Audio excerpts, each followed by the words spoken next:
Hey, hi everyone. Welcome to the next interesting session of client-server programming. The client-server programming forms the most fundamental concept on which the modern digital ecosystem for human exists. Example, I just open up my browser and type in www.google.com or amazon.com or netflix.com. Or if I'm trying to do a payment through UPI, or maybe I'm going ahead, opening up a workbench, connecting to a database, and writing SQL queries on top of it. The basic fundamental, or let's say the basic backbone for all these conversations between the client and the server is taken care by what is known as the client server programming. So we will deep dive into it just to understand the fundamental. My name is Kunal Gautam. I work as a principal data architect in one of the man companies.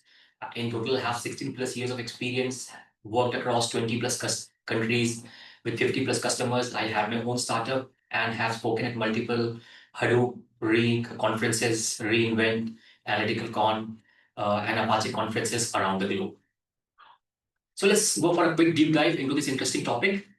So let's begin with what is a server?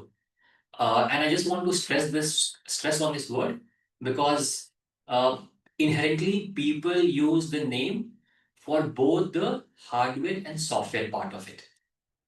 So let's look into it or maybe have a clarity. When somebody says a server, if they want to be specific, what it is exactly that they mean. So if they call a server, example, hey, I have hosted my database on a server on the production. So is my database the server or hardware is the server or as in the EC2 instance on which you have hosted your database? Is that the server? What is the server here? So if you broadly look at it, when somebody says server, there are two aspects to it. One is the process part of it, which is which is written based on the socket program, a- as compared to the hardware on which you host this process. That's known as the server grade machine. Just keep in mind this program that you write, a Python code or a Java code. I have just given a link here that you can follow. This can be executed even on your laptop.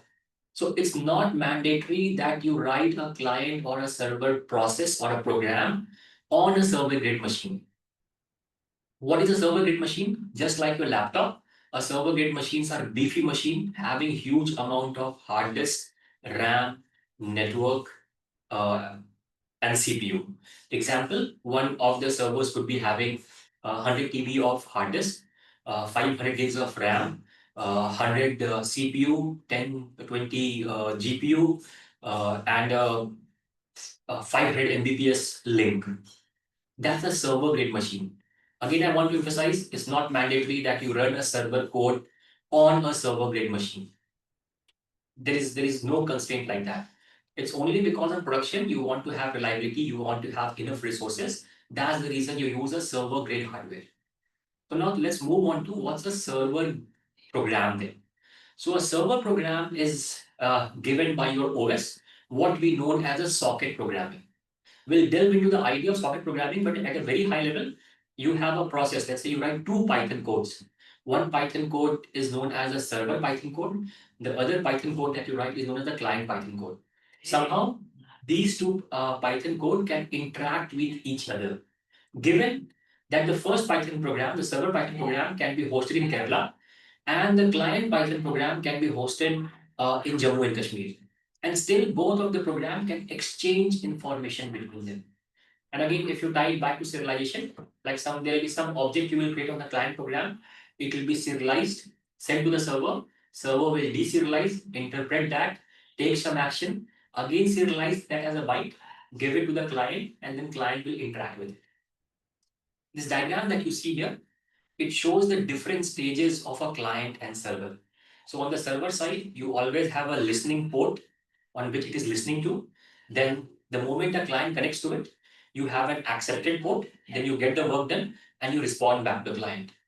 On the client side, on the other hand, you don't have a listening port. It has its own ephemeral port here, but it connects to server on this side.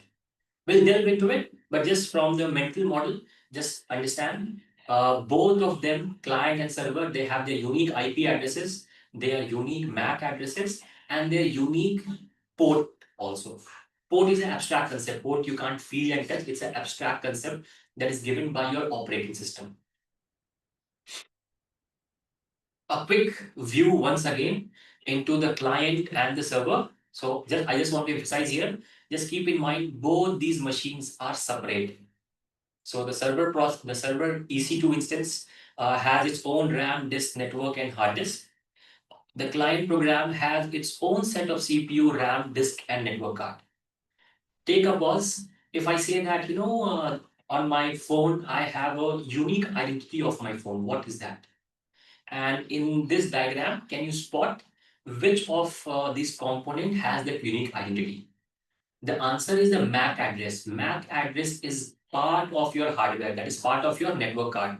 So both my client and server will be having their unique network card, and the network card comes along with the MAC address. And this MAC address cannot be changed, it's physically inscribed inside the network card. Then both this client and server, they would be connecting to some ISP like Airtel, Vodafone. The moment you connect to it, a logical IP address will be assigned to a server and the client. Just keep in mind, both these IP addresses will be completely different. The reason being, you have to uniquely identify that computer or this this instance in the world. So your IP address is unique. No two IP addresses can ever be the same. It's pretty much like in human world, we want to send a letter to a given person. So the address of that person has to be unique. There has to be something unique through which I can route my letter all the way from Jammu and Kashmir to Kerala. And it has to be so unique that it literally identifies that person. So, example, your passport number is unique. Example, your SSN number is unique. Your bank account ID number is unique. Similarly, your house address is also unique. It will start all the way from the state, then the city, then the street, maybe the lane, then to your house, maybe to your apartment. Inside the apartment, inside the tower of your apartment, maybe you have a house there. So if you keep trickling down, you will end up at a unique identity of your house. And on the server machine, a server Python program is running. On the client machine, a client Python program is running. Just to provide an example, on the server, you have a database running there. On the client side, you have a workbench running there. Just keep in mind, workbench is a process, it's a program. Your database is a process and a program, which is leveraging the socket programming to interact with each other. The instances that you have here, maybe on the server side, you have a server grade machine.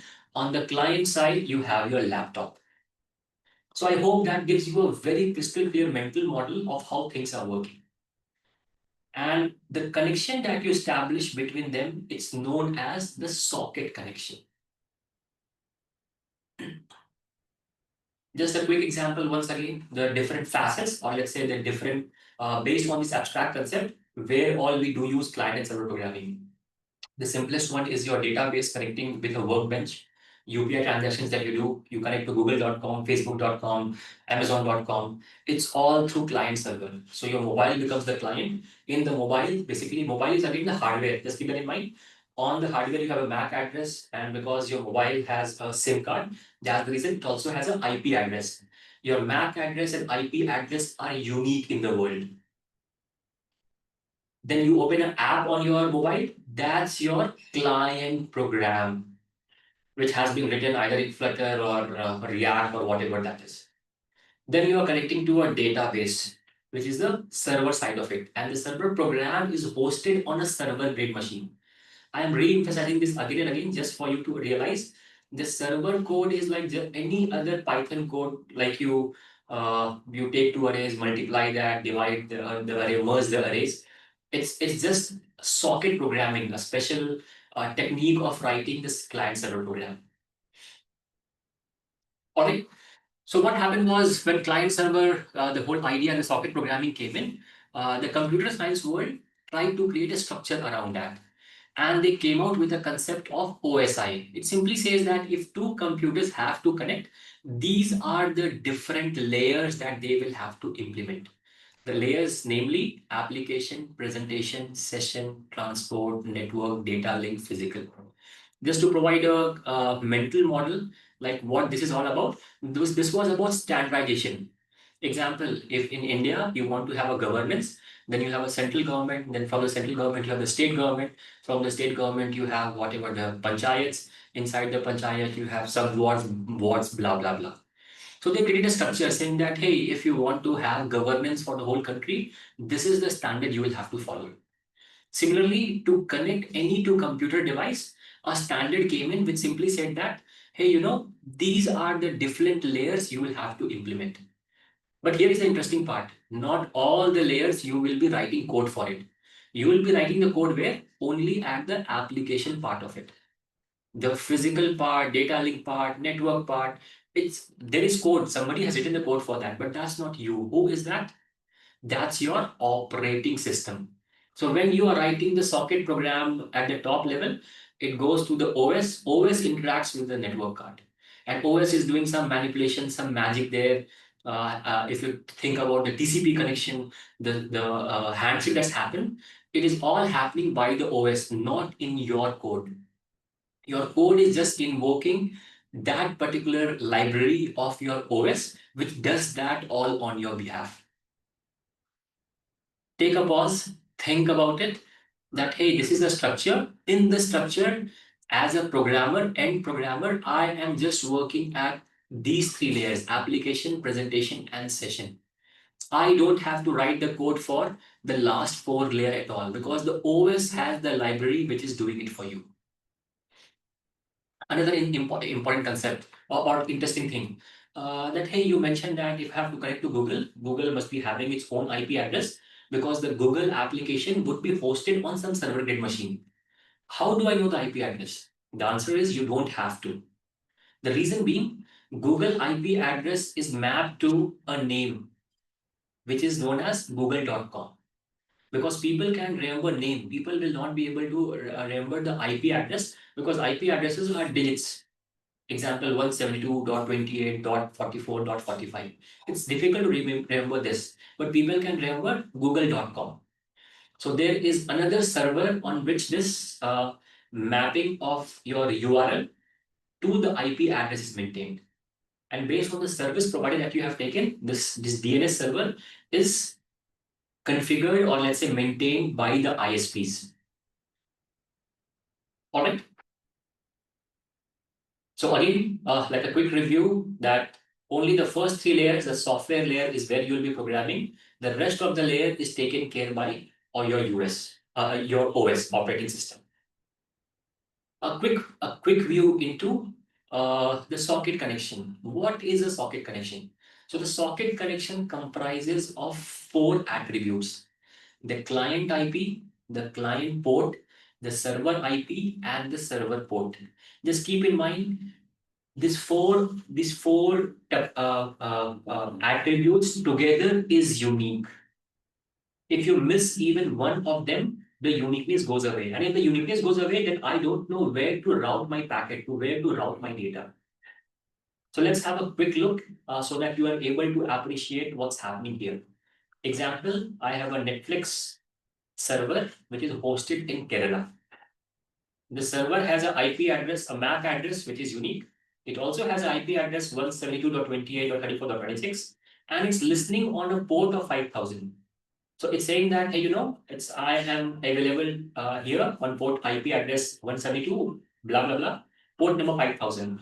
Anybody can connect to me. So moment anybody connects to me, I will interact, I will take the data, deserialize it, do whatever action has to be taken, and I'll send the data back to you. On the right hand side, you have a user who is sitting in Siachen, and the user is opening up a browser. The interesting fact, there are three tabs he or she has opened. And from all the three tabs, they have established connection to netflix.com. Now, in the browser, you simply go in the tab one you just mentioned, www.netflix.com. So now the question is, if my data flows all the way from Siachen to Kerala, and if the server has to respond back, how does it know which tab it is responding to?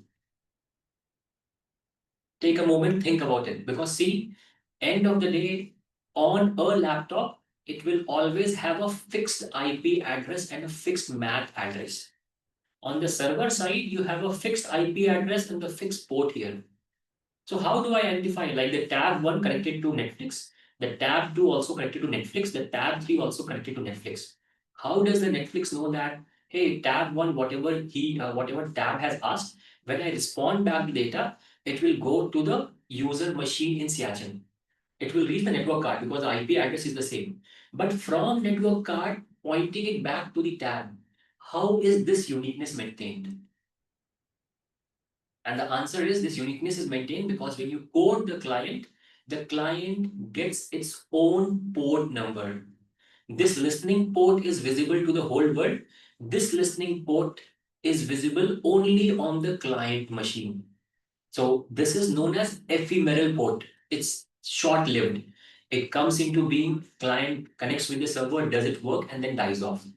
So what's happening is, if you look at the connection one, the client IP is 181, blah, blah, blah. Look at the port number. It's 50. The server IP address is this, and the port number is 5000. For connection 2, everything remains the same, but look at the port number that has changed. And that's how both client and server are able to uniquely identify the connection. Think about it, take a pause, appreciate this fact, because if you think holistically, be it your Spark, MapReduce, Flink, UPI, any web application you are building, it's all based on these concepts. This is the most fundamental concept that exists, but at the same time, most of the folks don't have an understanding of what's happening. All right, let's quickly move on to the next part of it. So, example, hey, what is my IP address? I have opened my terminal. I have a Macbox. Uh, if you run the program, if you run the command if config, you can see here it's displaying the IP address that I have. Secondly, the other part was, hey, I have a google.com. I want to figure out the IP address of it. So what's the command? The command is nslookup. So it simply says that, hey, google.com, this is the server IP address for that. Yep. So sorry, I'm really sorry. This is the server IP address for that. So google.com is hosted on this specific address. Go and connect to it. So let's quickly deep dive into a small client server program. Again, just for the demo purpose, I am trying to run the client and server on the same machine. It's pretty much similar as you can install a database, which is a server program running on your laptop, and you can open up a workbench on the same laptop and you can connect. And at the same time, this database can also be productionized, or let's say this database can be installed in Kerala, and sitting from Delhi, I should also be able to connect to it. Because end of the day, it's a process. You run the process on the same machine or in a different machine, doesn't matter. The code should work as is. So let's quickly look at what's happening here. So first of all, you define a port number, and I'm talking about the server program at the moment. So this is the port number. It says that I am listening to this specific port. So it goes ahead, brings the listening port IP address and the port, which is the IP address of this machine and the port number. If any client, and it will keep on waiting till here. So I am opening, it's like it's listening to it, right? And then it's blocked. It will not move ahead. Now what will happen is if I start a client program, the client program will connect to it now. The moment the client program connect, it will accept that connection because the 4 unique attributes it would have got, it will accept it.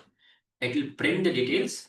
Then whatever message the client has sent, it will display it here and also respond back to the client. Let's quickly go to the client program. The client program simply says that, hey, because I know that my server is running on the same machine as I am using the loopback address.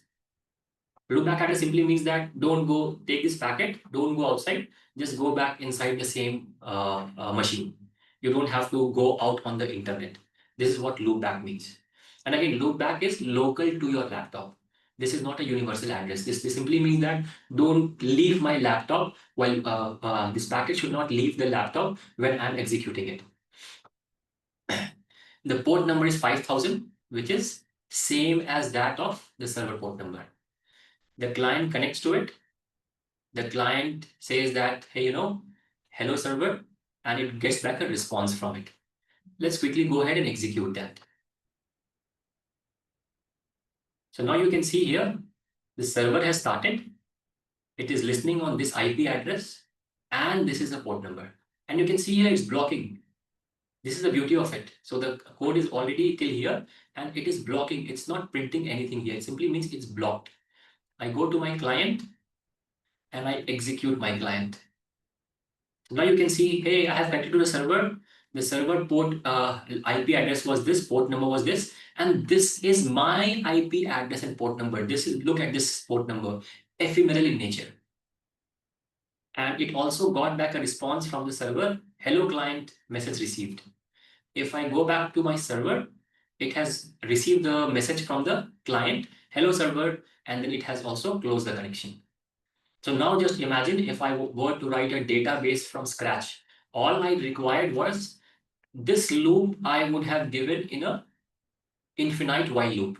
So my database would be running 24/7 because it is listening on a port in an infinite while loop. So anybody can connect to my database, get the work done, and then the client dies off, but the database connects that while loop and it is waiting till this part. Sorry, this part. So if I just wrap this around an infinite while loop, that's all was required to have a database process running 24/7 and ready to serve the clients. So this is the beauty of client-server programming.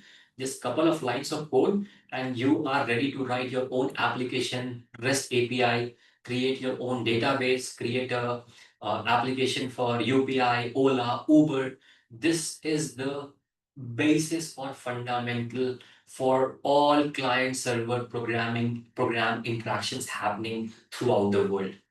And the crux of it is the socket programming. Just keep in mind, socket programming can be done in Java, in Python, in Perl, Golang, whatever language you choose. Great, folks. Then see you in next session. Do provide your feedbacks in the comments. Ciao, ciao.